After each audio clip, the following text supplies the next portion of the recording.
Good morning. Thank you for tuning in to the Mona Lisa Monroe Morning Show. Grab your coffee or your tea, hunty, because we have a lot to talk about.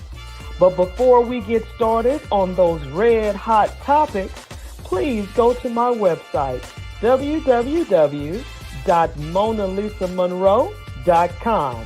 We've got t-shirts, we've got mugs, we've got toast. Believe me, we've got you covered. And also, you could purchase my book, Life After the Diagnosis. If you know a survivor or you are a survivor, this is the book that you need. Well, let's go ahead and get this party started right, shall we?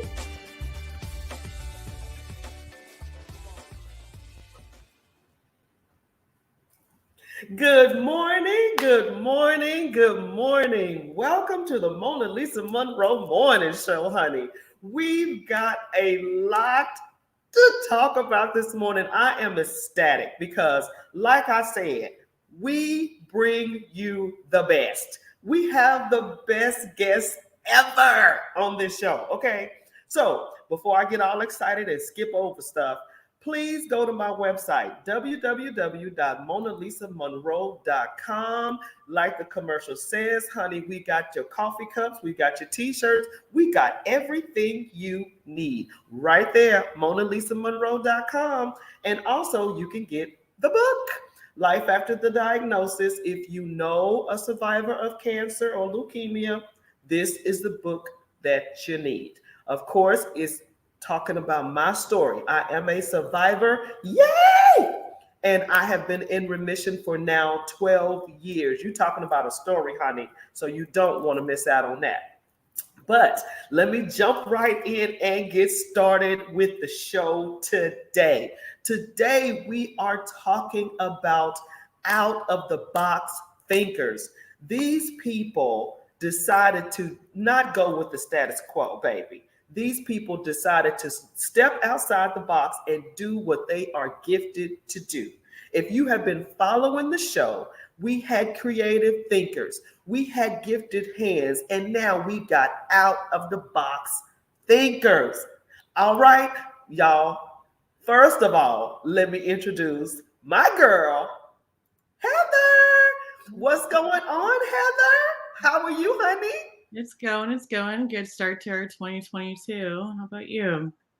Pretty good, pretty good. And we also have my other girl. Okay, sister from another mister, but I love her. Terica, hey girl, what's Good going morning. on? And of course, we got my brother from another mother, Mr. Charles Hall. Hello, good morning. Hello. Hello. Good morning. Okay, great. We got a full-fledged show for you guys this morning, but we're going to start off by giving a sort of like a bio or an intro to you guys. And so just let everybody know who you are and what you do. And we'll start with Miss Heather. Go ahead. All right. I'm Heather. I own a franchise called Deca Lash out in Pooler. Um, yeah, I know. Yeah, beautiful lash just came in too. But yeah, so I own a franchise called Deca Lash out in Pooler and own the rights to two more, which I'll probably be throwing one in Bluffton and another one in soon. Soon we'll figure out where. Right now we don't. Oh, awesome. Awesome. Okay, great. Go ahead, Terica.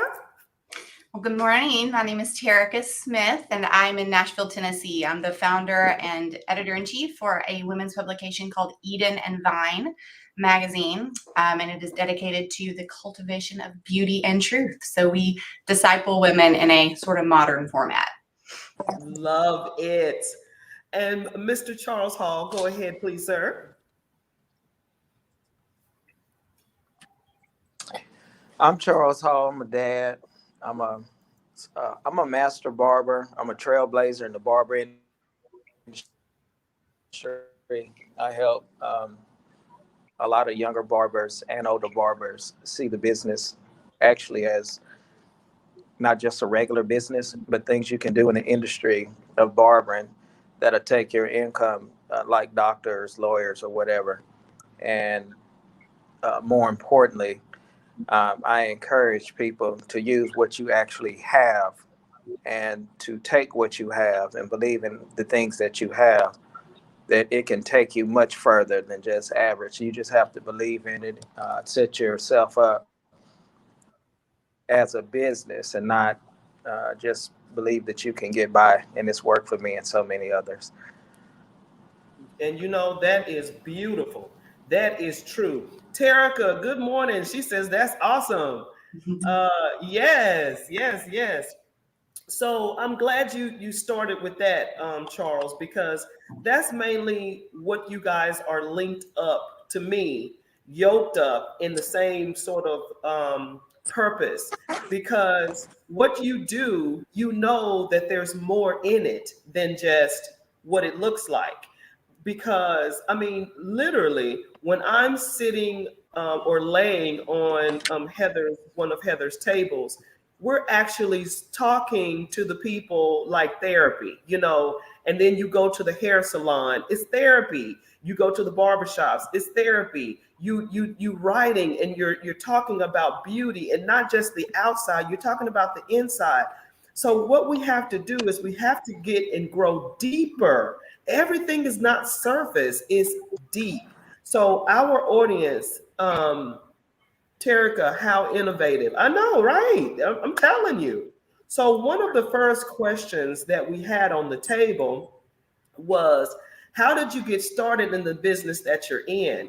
Now, I know we probably started doing something and then we got in it and we were like, this is not for me. So I want to sort of hear how that sort of clicked for you and how you decided to get going on it. Terica, can you start with that? Sure. I was doing event management and having babies and chasing chickens on a farm in Tennessee. And the Lord honestly just began to deal with me about writing, which I had always known was called to write. And I had an eye for photography, even though I was not trained in any way, form, or fashion. And probably for about 2 years, I wrestled with this internal, I have to do this. And it got to the point where I would rather, even though I knew it was going to be difficult and I knew it was going to be painful in some ways, I always compare it to birth, because I'm like, there comes a point when you're pregnant that you're like, I'm so miserable. I would rather just go through the pain of having a child than carry this baby any longer.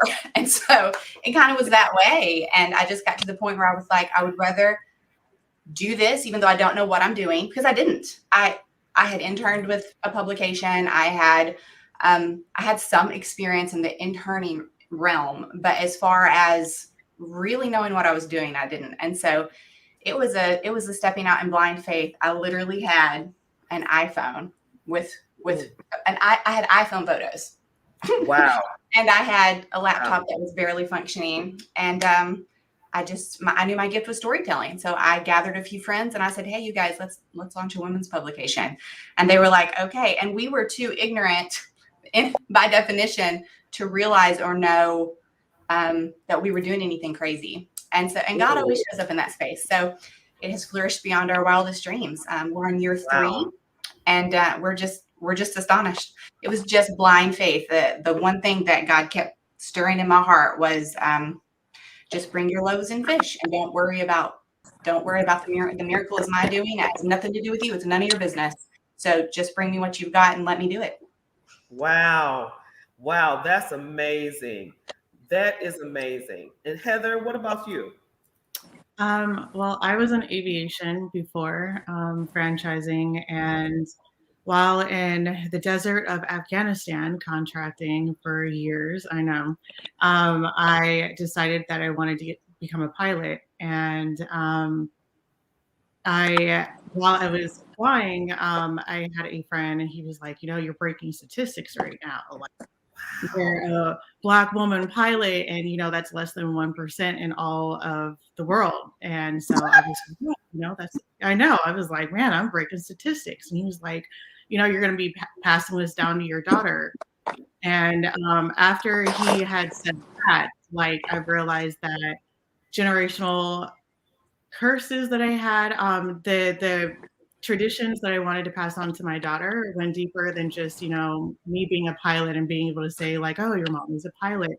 I Right. wanted generational wealth. I wanted to be able to leave like leave things to her. So I started looking into building my own business.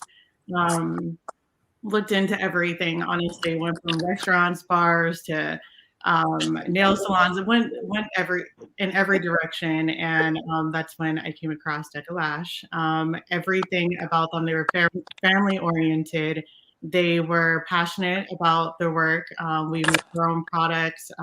Again, we're therapists to all of our clients.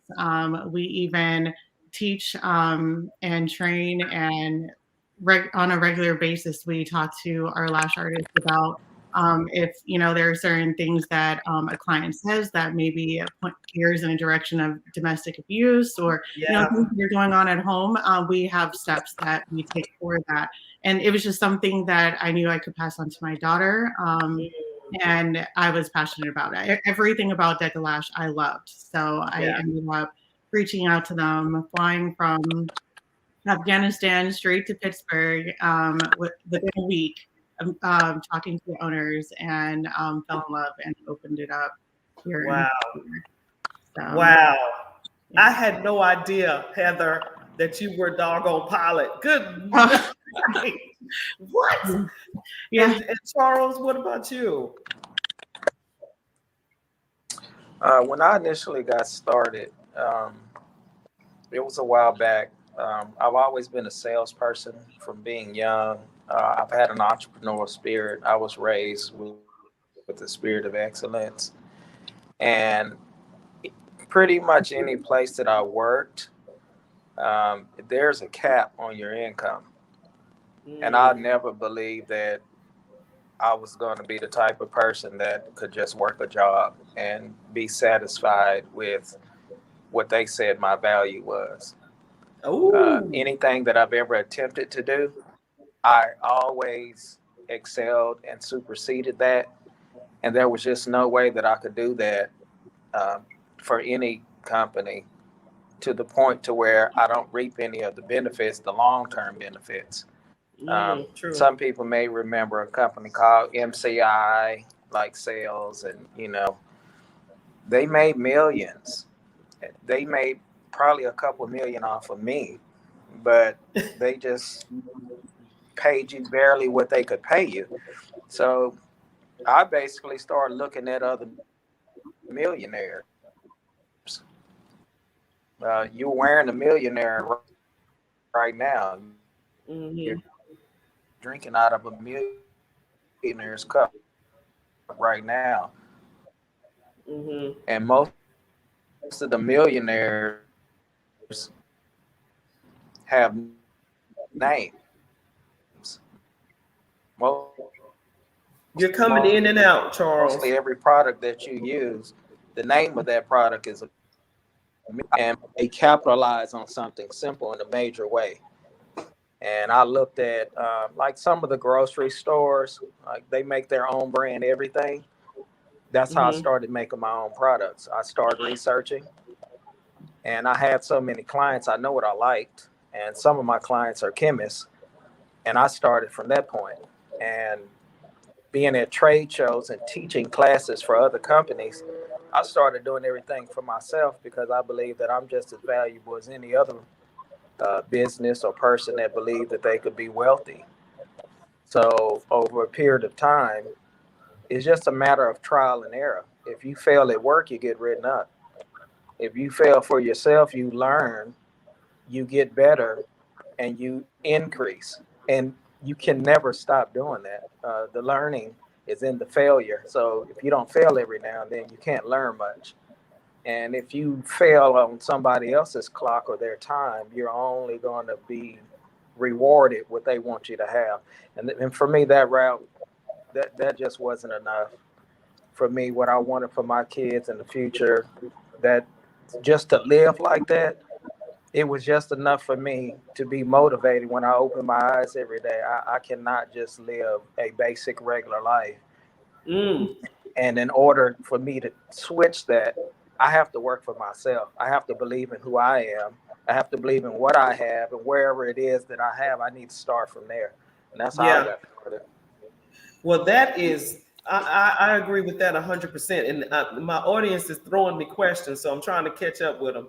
But like I thought, you guys started with an idea of doing something, and then what was inside of you pushed you past that status quo. Well, let me be this because this makes money. Let me do this. Let me work here.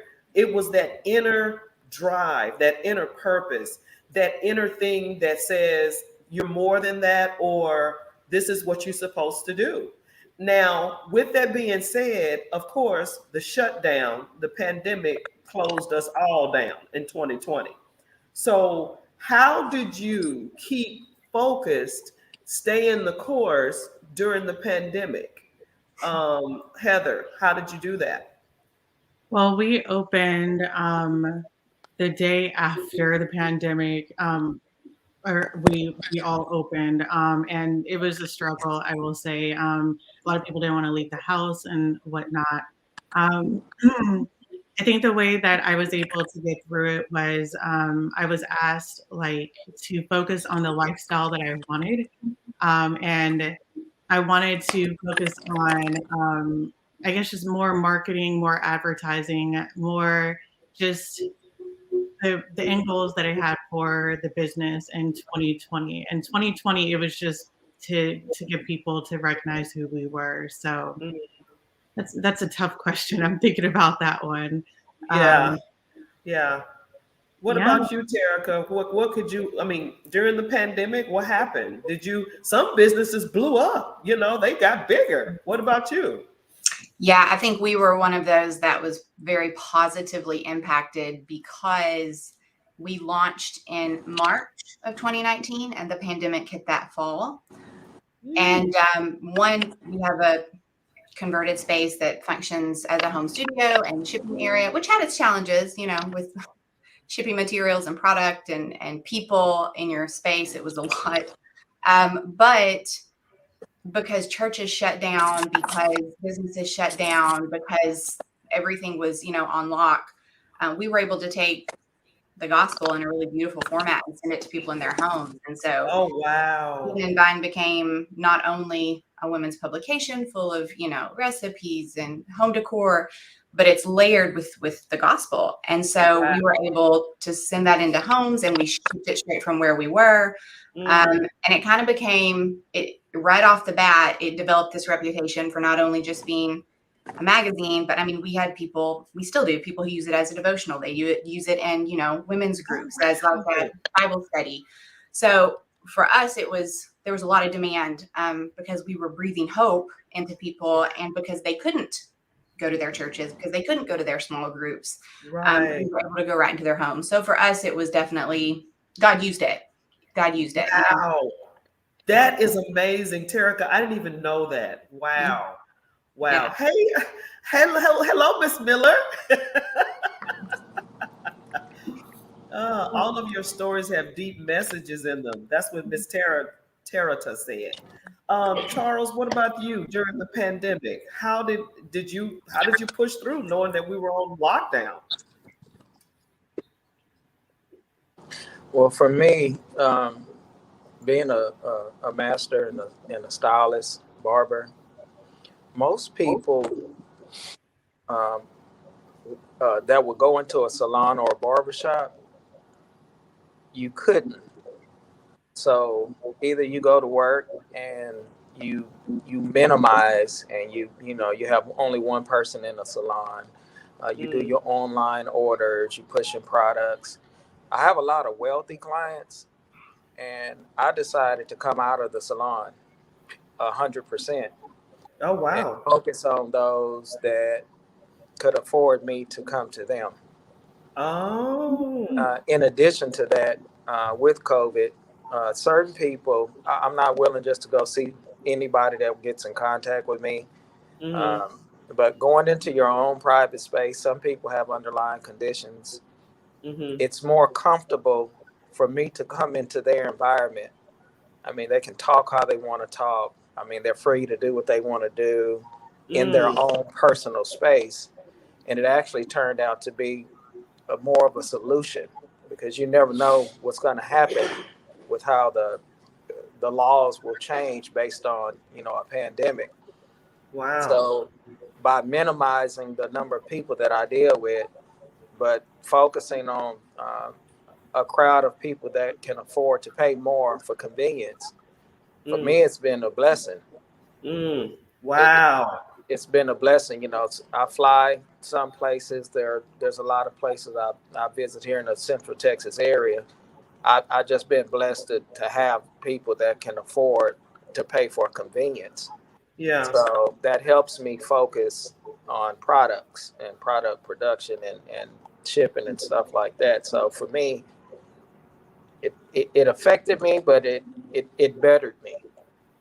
And it's all, well, I was told it's all how you look at it, right? Because during the pandemic, a lot of people were like, oh, I can't work, and I can't do this, I can't do that. And then some people, I mean, millionaires were created during the pandemic.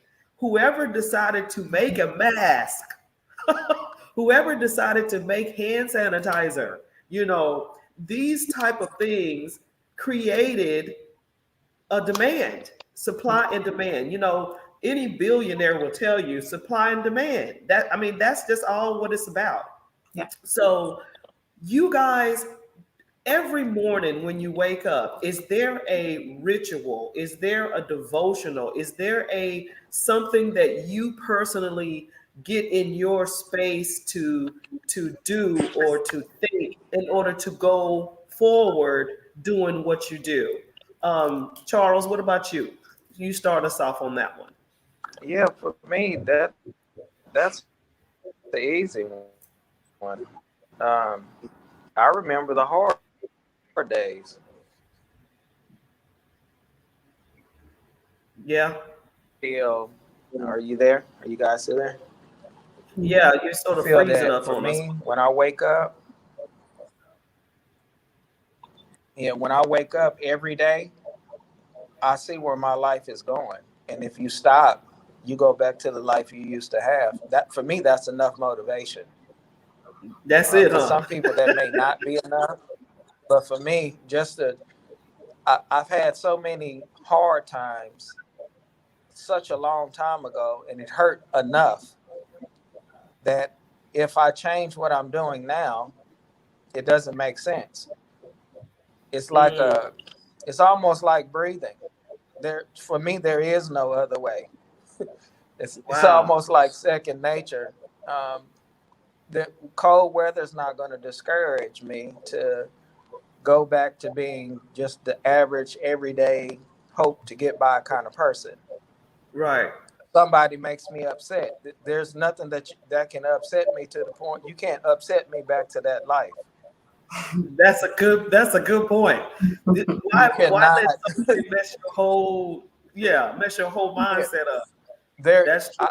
I tend to do the fill in the blank. What's a good reason to not move forward to excel? And just fill in the blank. And the blank for me is I have to look at my children. I have to look at my family. I have to look Mm, at goals that I want to accomplish. There is nothing to fill in the blank. And just looking at it that way, if you make a decision to go the other way, that's what's at risk. You're yeah. putting those things at risk. And I'm not willing to gamble. I'm not willing to back off. It's after you've done it for so long, for me, it's like muscle memory. There's You just get no way that I can even get. I don't even know how to function the other way anymore. I guess I changed into a new person. When you work for yourself, there's two games. There's the short game and there's the long term game, and you have to win both games all the time. And if you're mm, not winning one of the games, you're upset with yourself and your focus. It's like I never get unfocused. I'm always focused. If I tried not to do it, I don't think I could do it. So Wow, that's pretty good. What about you, Heather? Do you wake up in the morning and get this ritual going, or do you just, you're like that racehorse with those what is it, side blinders blinders on? I do. So every morning I try to wake up before the sun breaks, of course, and I read. I'm a reader. I'm not just trying to be my own boss. I actually don't want to be my own boss. I don't want to be a boss at all. I just want a lifestyle of freedom. And so I read books that help my mindset, that keeps me in the right direction. So I'm currently reading Soundtracks, in case anyone wants to know, but currently reading the book Soundtracks. It's about, overthinking and how to use that power of overthinking to your benefit. But so I read, and then I go through my calendar. I have like a planner, and I write down everything that I need to get done in the day, all of that. It just kind of gets you in the routine of managing your life and knowing which direction you're going to go in that day to succeed by the end of it. So that's how I start my morning. Okay. And Terica, what about you? We are in an interesting season. We lovingly call it a season of Sabbath. When we sold our home during the pandemic, sold the farm, and so we moved into a pretty intense season of transition. And my husband left his corporate job during the pandemic and launched his own company. So in addition to everything else, it's been a lot. But one of the things that we gave ourselves, I've been teaching on Sabbath rest for quite a number of years. And one of the things that has always appealed to me on the topic are the large companies around the world, most of them not faith-based, believe it or not, who will every 7 years take a year off to seek new inspiration and to rest and to focus on, growth and that type of thing. And so this year, once we sold the farm and moved into this, what we're lovingly calling a season of Sabbath, I gave myself basically half days, because when you work for yourself, you can do that. So the first half of the day is time with Jesus. It's getting my kids out the door. It's my rituals. I have do something called morning rituals. It's hydration. It's a matcha latte. It's like a whole thing. Working out, all of that, and then at lunchtime, I switch and I meet my team in the afternoon. But for this calendar year, we wanted to, and we needed to. We came out of a long season of ministry on the farm, and so we needed a kind of a reset. So for me, I give myself the mornings. It feels very much like a luxury that I can. There's also an immense amount, as any entrepreneur knows, there's an immense amount of long days and hard work that goes into every day. You never get away from it. So anyway, it's just, it's definitely, I go through my morning rituals and then I have evening rituals as well. But yes. Wow. Yeah. I mean, me personally, same thing. I mean, I have to get up and give myself time before I give everyone else my time. Yep. And I mean, that's like, okay, everybody is sleep, quiet, whatever.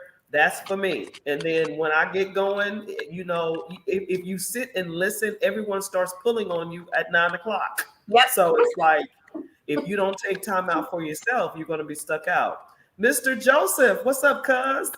I would like to know what Charles, Heather, and Terica's hardest obstacles were. Also, Charles and Heather, as African Americans, how much of an impact did that have on achieving your goals and promoting yourself? I guess we could start with Heather. Can you answer Mr. Joseph?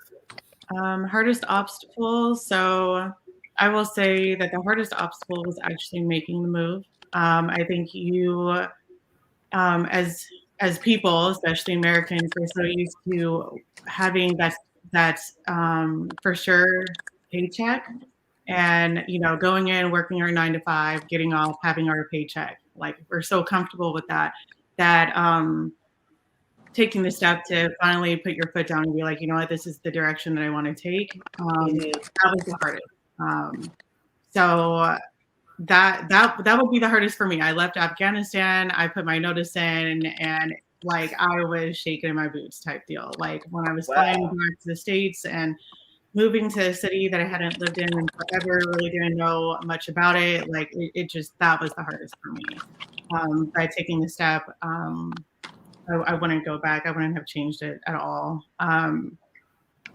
Let's see. And then as African Americans, how much of an impact did that have on you in achieving your goals and promoting yourself? So I opened my first business during the pandemic, and that also was around the same time that the Black Lives Matter movement happened.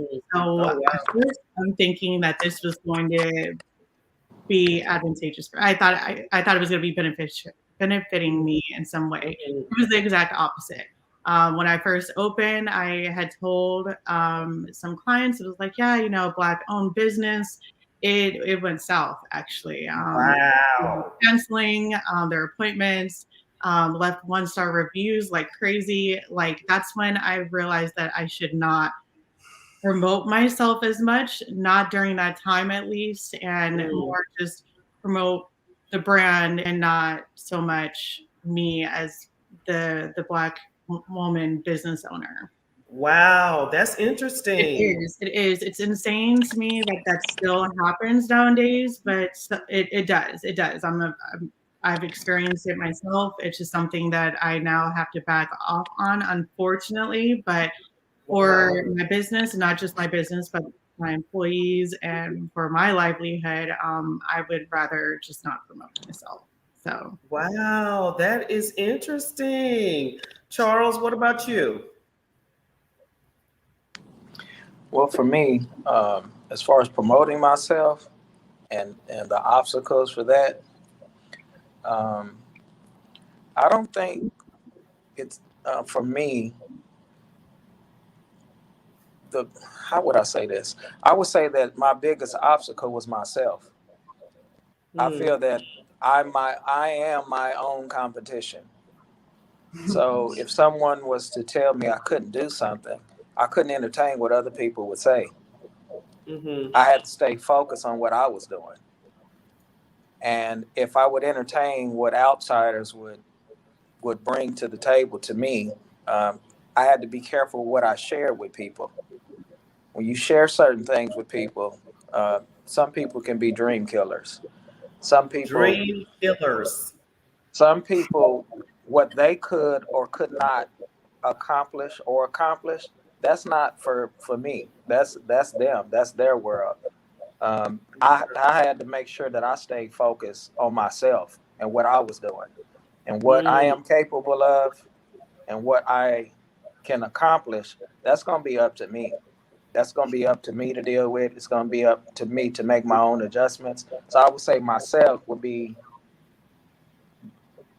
one of my hardest things to deal with because we talk to ourselves, mm-hmm. and sometimes you can be negative, sometimes you can be positive. But if I stick to the script, if I stay to the course, if I follow what I intend to do, yeah, I'm a God-fearing person, and I believe that God will help put people in my path to accomplish the things that I need. Just as long as I stay focused, even when I didn't think things were going my way, I stayed focused. There were times where I didn't think I had the things that I need, but I took the Army way. If it's hard, it's going to pay off. If it's easy, it'll pay off. But at the end of the day, I didn't like handouts. I mean, it's nice if you get them. It's nice if you can get a grant. It's nice if somebody wants to invest in you. But at the end of the day, I had to deal with, I need to stick to what I'm doing. And when I stick to what Mm. I'm doing, for me, the long way works. Now, Okay. as far as Okay. being an African American, Mm-hmm. for me, the world is what it is.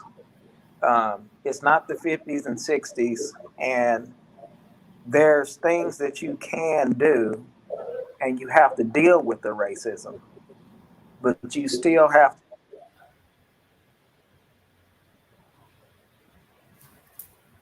We lost you. process. For me, um, things are just going to happen. Some people don't know when they're being racist. Some people don't understand a black man goes through just on a moment-to-moment basis.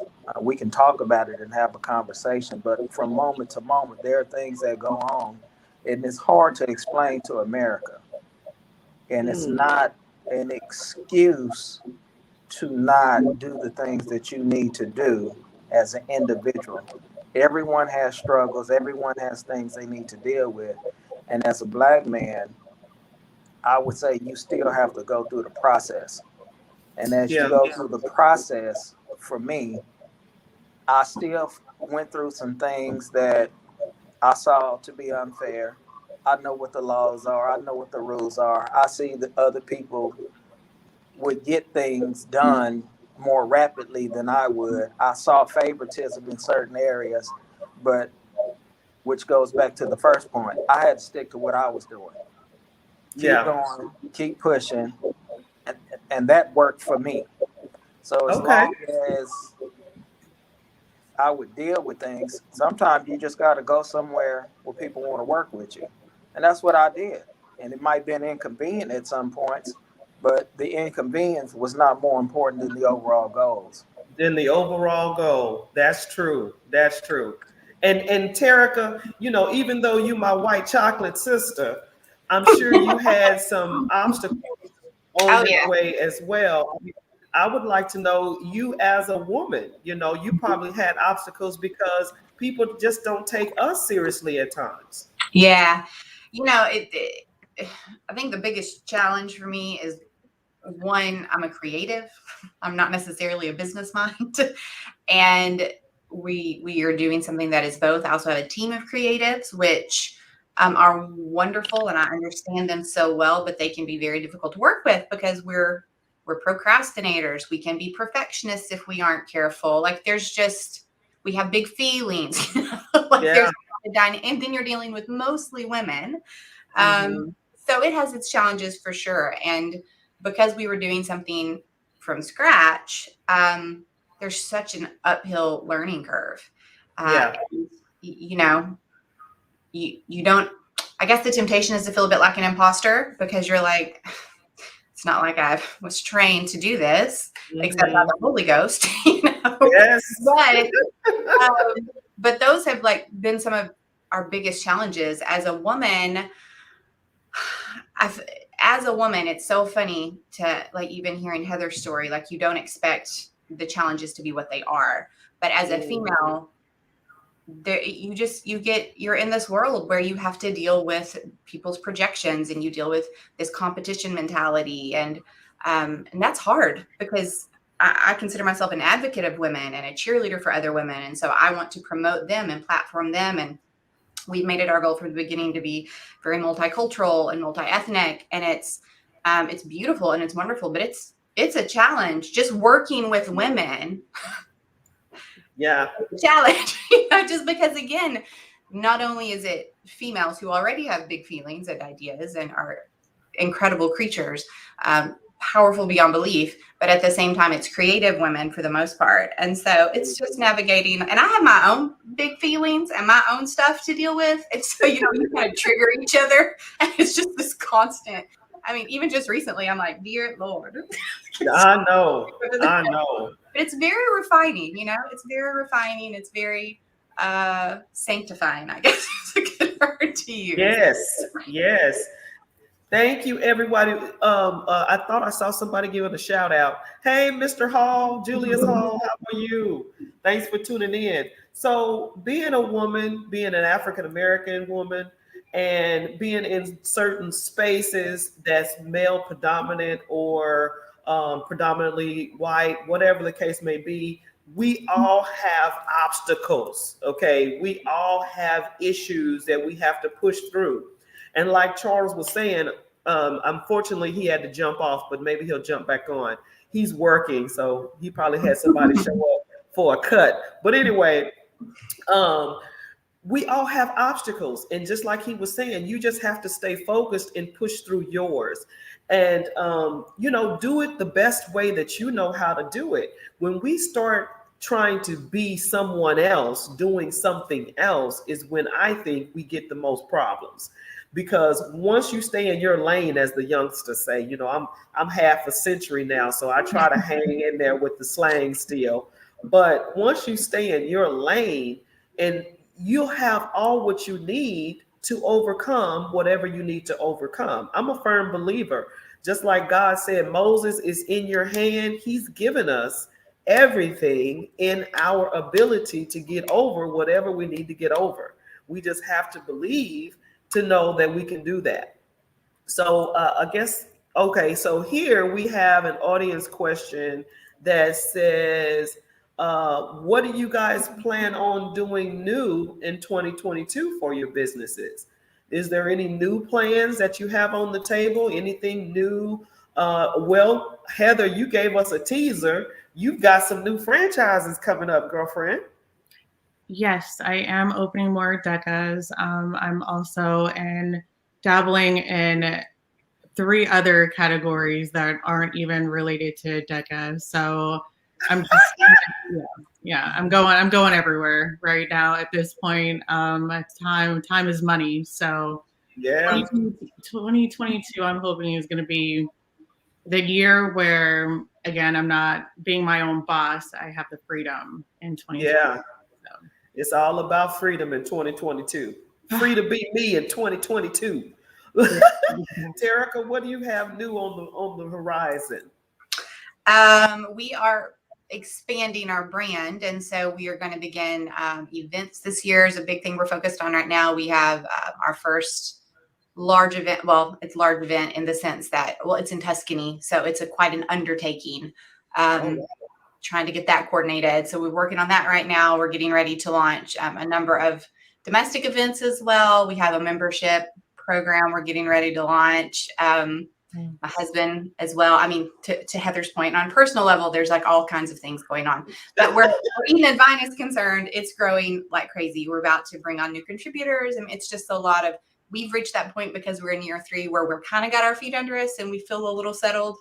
So we feel like we can start building and kind of growing up. And so all the things that we've not done to this point, like expanding our contributor base and opening it up to sort of the masses and the public and any woman who has a story, all of that's getting ready to launch. And then with the event side of it, we have a tiered system where the magazine is like the intro, and then we have our membership will be kind of our next level, and then the events will be the deepest level, if you will, because they're very deep and very intimate. And it's kind of like taking women by the hand and walking them through the pages of the magazine, and sort of our pillars that we're built on. So yeah, lots of stuff, lots of projects. Wow. Well, Heather says she's a reader. So hopefully by the end of the day, you'll have 2 new members of your magazine, which is me and Heather. For sure. That's so good. That's so good. Joseph, I have learned so much. Thank you for your great responses. You're welcome, sir. So, I mean, I'm excited. I mean, every time I see you ladies are like bright sunshine for me. And I was telling Miss Miller when she was on the show, Heather, that that brunch that we had, it was like boss brunch. You know what I mean? I felt so encouraged. And so, Terica, do you have ladies that you sort of inspire, that get inspired by, or you have this I don't want to say clique, but you have this this crew, this squad, that you can sort of encourage and bounce off of? Do you have something like that? Yeah, that was something else that was really interesting about the pandemic as well, is we decided we would launch an intern program, and through a crazy string of events, literally a girl approached me out of the blue at a table at a cafe, and she was a missionary, a YWAM girl, and just a ball of fire. And by the time I left, I was like, I need your phone number. Yes. Like, okay. She was our waitress. And next thing you know, she had come on board along with a a slew of her, 23, 24-year-old friends, which they have all that beautiful energy. And they're all like these beautiful, well-cultured, well-traveled YWAM girls that have hearts for Jesus and missions. And so we sort of had this intern team. And then again, with the pandemic, we already, as a family, we already had, our community of people. But with Eden Vine, something really was birthed during the pandemic. And I think part of that was just because God had so beautifully positioned us out in the country on a farm. And we had the space. And so people came to us.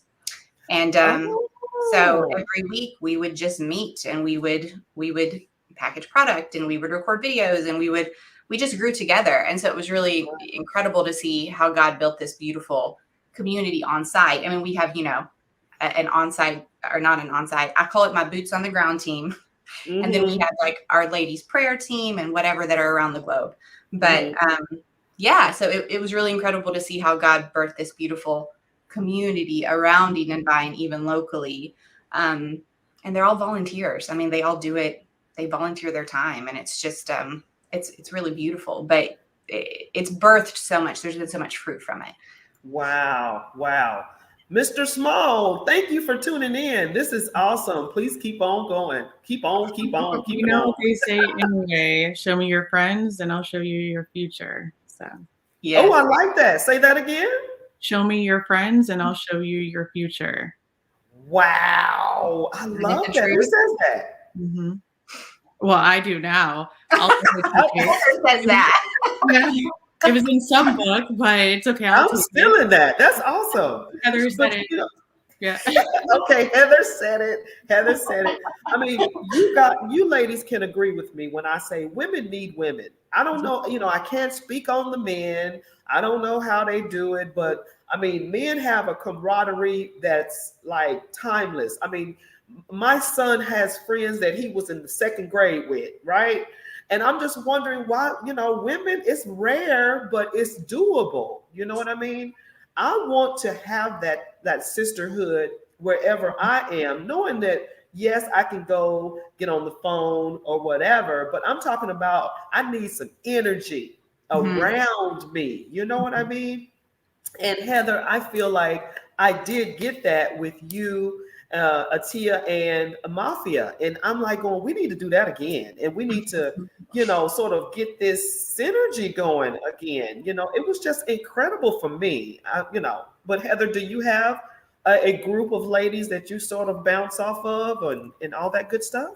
So I keep my circle really small. Again, with the show me your friends, I'll show you your future. I've realized that the more energy that I give to certain people, that's going to be my future. And so I do have a couple mentors that have the life that I desire to have, that I speak to on a daily basis. But then my close friends, that I spend time with, we all connect and talk about, both the negatives and the positives of life and how we, can get through it and all of that. But I'm always open to meeting like open-minded individuals. Like it doesn't have to be like you don't, if you work a 9-to-5 job, you're not, if anything, I think that a 9-to-5 job is the tool that we all need to be able to get to the end goal that we all want anyway. So in answer, yes. Very small circle. Yeah. And and that's very small. I just want to say, like, as far as your friends go, like, I figure if you've got 2 or 3 that you can go deep with, I'd rather have 2 or 3 that you go deep with than 100 that are the same. Like, there just to say that you have a bunch of friends. Exactly. Right. Yeah. Right. Exactly. And you know how Facebook messed up the word friends, to be honest with you. Facebook really messed that up, because everybody's not your friend. I got 5,000 friends. No, honey, you do not. You don't. You have 5,000. You have 5,000 people that are nosy, basically. But yes, or want to look like they have more friends, so they friend you. Right. Exactly. Yeah. Okay. So, but you have, as women, we have a circle that is I'm talking about ride or die circle. It's just like, that's the circle that knows your ins, outs, do's, don'ts, whatever. And then we have a circle outside of that and I, like I said, I'm 50. I'm older than both of you guys. I found that in life, you have this circle right here that knows every bit, every dirt, every whatever. And then you have a circle outside of that at times they don't even get along. You know what I'm saying? Right. It's like they're not your friends that are outside of this little circle. You understand what I'm saying? Right. Everybody is not in that friendship circle. I connect to people on different levels for different things in different areas. You know what I'm saying? Right. So my friend over here that's cuckoo for Cocoa Puffs might not be your friend because she's over the top to you. But to me, she's perfect. So everybody is in your life on certain levels or categories for reasons that you might need. Like, let's go to Jesus. Jesus had disciples, 12 of them, but he only called 3 when it was time to get down. You see what I'm saying? Exactly. I actually have an article that I wrote in a recent issue on relationships, and I use the old Testament, outer courts, inner courts, and Holy of Holies. There you go. How we should view our relationships, Exactly. and kind of walk people through that very filter. Because years ago, I think women tend to struggle more in relationships anyway, just because of how we're wired. But years ago, God gave me that metaphor, and it's exactly what you're saying. Like you have your Holy of Holies, and then you have like your inner courts. That's like, you go to dinner and you hang out and whatever. And then you have the masses, which to your point, Jesus, I mean, everyone was welcome, right? He loved everybody, but then he had his 12 and then he had his 3. Yes. So it was like, Erica, do you believe in like evolving though? Your friends, you evolve from your circle to your circles. Yes. That's one of the quotes in that article was it's rooted scientifically. I couldn't tell you the resources right now, but that you become like the 5 people you spend the most time with. And so who are those 5 people? And do you want to look like them? That in your future, right? Yeah. And then we also go through Paul having, Barnabas and Saul and Timothy. So he always had someone who was pulling him higher, and he always had someone that was sharpening him, and then he was always pouring out. So just that round kind of holistic view of how healthy relationships look at every level, Right. Girlfriend, I love that. What did you said one that brings him higher, one that sharpens him, and then one that he pours out to. If that's not my circle, that's telling you. That was the Apostle Paul. That was how he lived, I mean, those were his key relationships. Barnabas was always, and you look at that, and it's just such an example. But you see it with Jesus too. I mean, you see it plainly. I mean, obviously the Father was, who pulled him higher. But I mean, there was and he was obviously the epitome. But I have just found you need all of those relationships to keep you sharp. Like, yes, I need mentors. I need voices of people who can hold the mirror up to my life and say, girlfriend, you don't look good. Right. I've had some conversations coming into 2022 that I'm like, oh my word. Yes. But the mirror is good. I don't resent it because I'm like, oh, I know it's for my good. And then, learning to sharpen other women and have women in your life who sharpen you and push you and provoke you. And then always serving, right? Always discipling the next generation. That's just straight. Right. But yeah. You should be able, and like someone said one time that a woman stepped out of her home looking crazy, and somebody said she does not have a best friend because her best friend would have told her not to step out looking like that. That's right. Every woman should have that friend that's gonna be like, girlfriend. Yeah, but you got to be willing to hear it too, right? You have to be the person to receive it, and I pride myself a little bit on being like teachable, and like I welcome correction, and I welcome whom the Lord loves, He disciplines, He chastises, and so I'm like I welcome it. But I'm telling you, I've had some conversations lately with some women that holding the mirror up to my life that I'm like, I like my flesh stood straight up and was like, oh, excuse me. I had to like sit for weeks with the Holy Ghost to get myself in check. But I do welcome it because it's changed me, right? It pushed me deeper. Yeah, pushed me higher. That's what it's all about. Most successful people, actually, the majority of super successful people are able to take constructive criticism well. How do you grow without it, right? How do you grow without that? if I still had the same mindset that I had when I was 19, let me tell you. Right. Like, so. Right. I'm gonna tell you like this. I pray. I thank God that I don't think the same way that I did back in the day, because thinking back, I was that friend that would tell you what time it was, and then you could probably tell of my personality. I was that friend, girl, what you doing? You know, that was me. But now in time, as I get more mature, tactfulness, there's a way to say and do everything. And then all at the same time, you're lifting as well as telling them or rebuking them or whatever the case may be. You're saying it in love, so they can receive it better. Because I mean, back in the day, I didn't care. I was just like, ugh. And then one day it just came to me that that person was like, what you say is true, but you just hurt me when you say it the way you say it. And I had to stop and say, this is not about hurting Mona Lisa. It's about helping the person, and then you get cut and then you don't like it. Mm-hmm. So stop cutting other people. Because Mona Lisa, you're just, and I'm like going, for real? But you don't have eyes in the back of your head for a reason. So somebody's got to see the back of your head, right? You got to have someone that has your back, because you don't see it.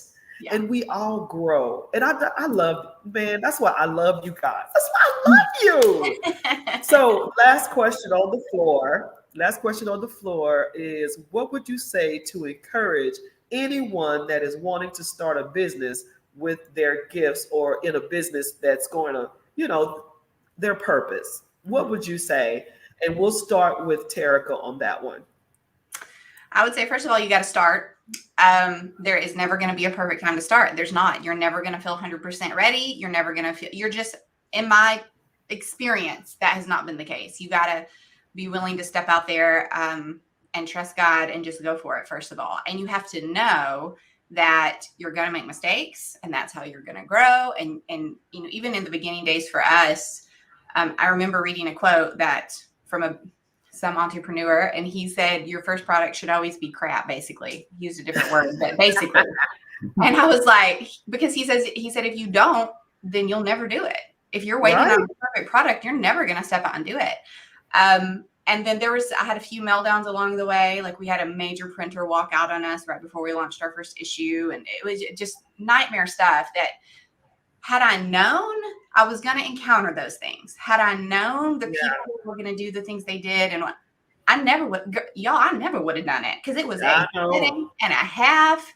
But that is how you grow. And I have a dear friend in my holy of holies who looked at me one day, and he just has, he's just a seer, and he's such an encourager. But he looked at me one day having a meltdown, and he said, Terica, he said, don't you think when Martha Stewart and Oprah Winfrey and all these people launched their magazines, they had issues? He's like, don't you think that they had dilemmas? Don't you think that they had to grow through some stuff? He said, how do you think they became Oprah and Martha Stewart?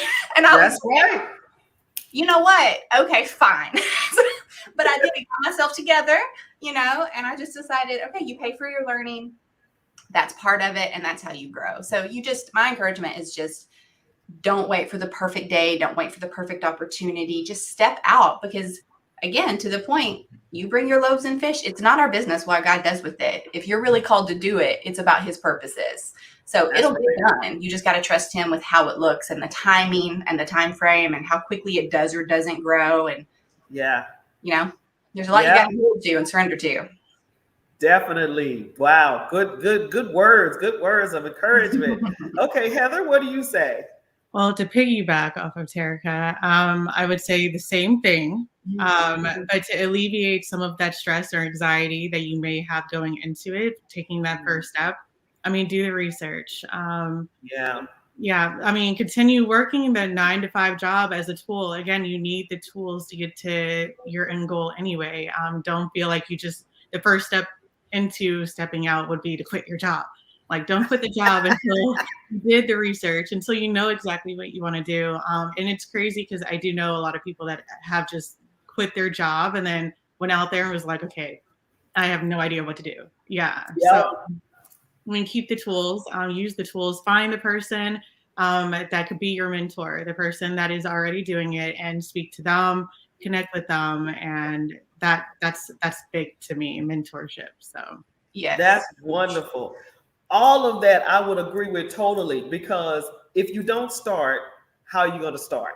If you just don't get out there, like Steve Harvey said, just jump, jump.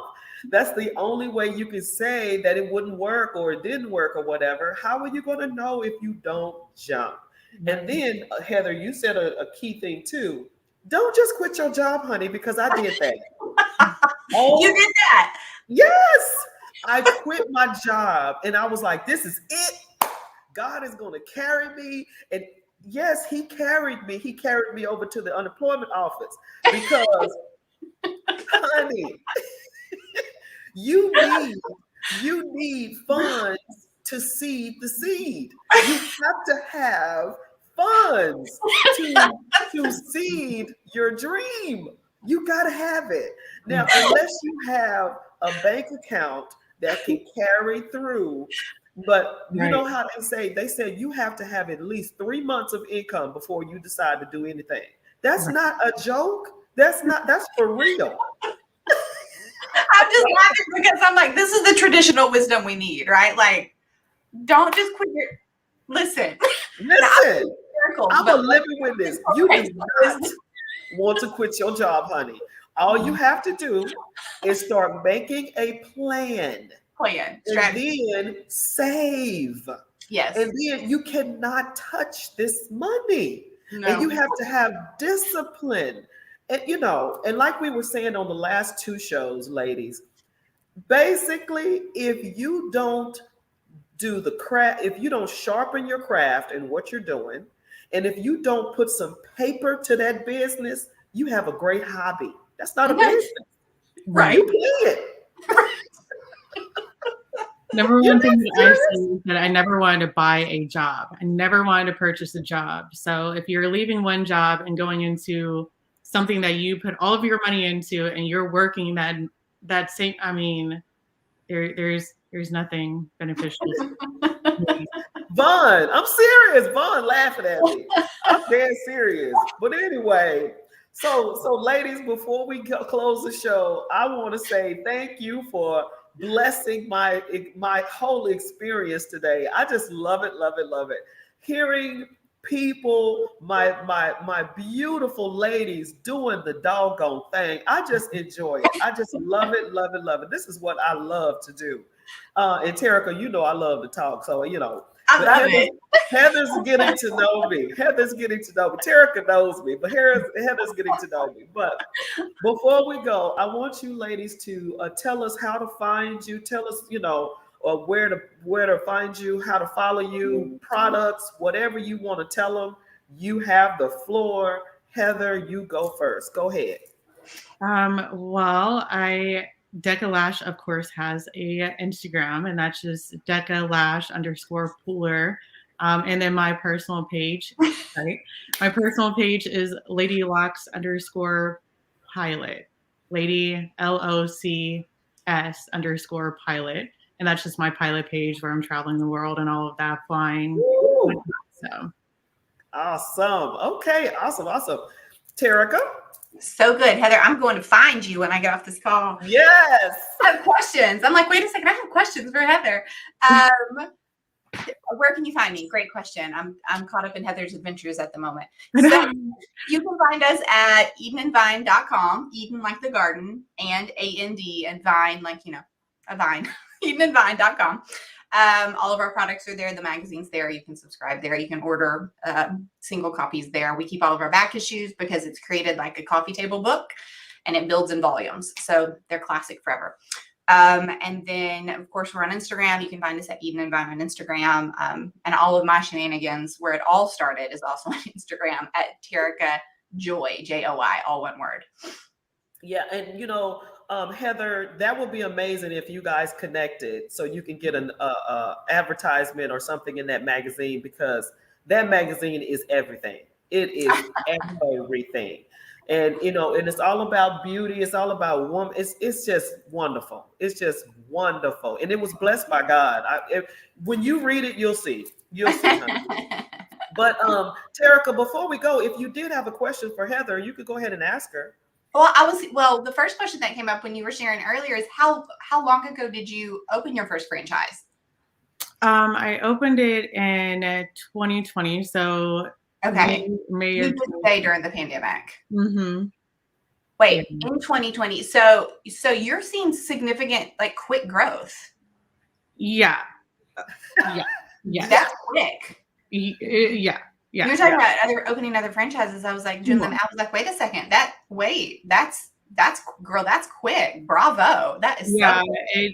But I mean, again, I don't know if it's because we opened during the pandemic and we saw like nothing compared to what we are now, but it's grown enough to where I'm just gonna go ahead and open the other two at the same time.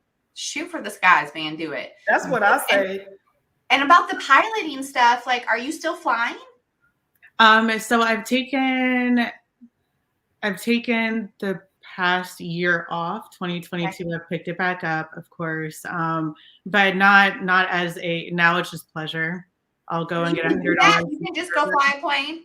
Yeah, just go, and I call it $100 cheeseburger, or we call it $100 cheeseburger, where you just get in the plane and go fly to St. Simons Island. Go get a cheeseburger. Mona Lisa, look, what? Girl, we got a pilot. Yeah. Wait a minute. Waiting for islands and countries to open back up so I can go and take, a weekend trip to Jamaica or. You can do that. We can. Okay, Heather, don't play with me. And Terica is dangerous, Heather. You got my new number. I'm like, hold up. Terica is dangerous. If you say you can get in a plane and fly. Just remember, I'm not talking about the commercial size. They're going to be like. No, we're talking about private planes. Yeah. Oh, not private jets, but private plane. Yes. Right. I got you. Okay. But you can do that. But still, you're a pilot, so you can just go borrow a plane and fly to the islands. Yeah. Vaughn says he's coming too. I know. You're coming too. We're birthing a whole side gig here, Heather.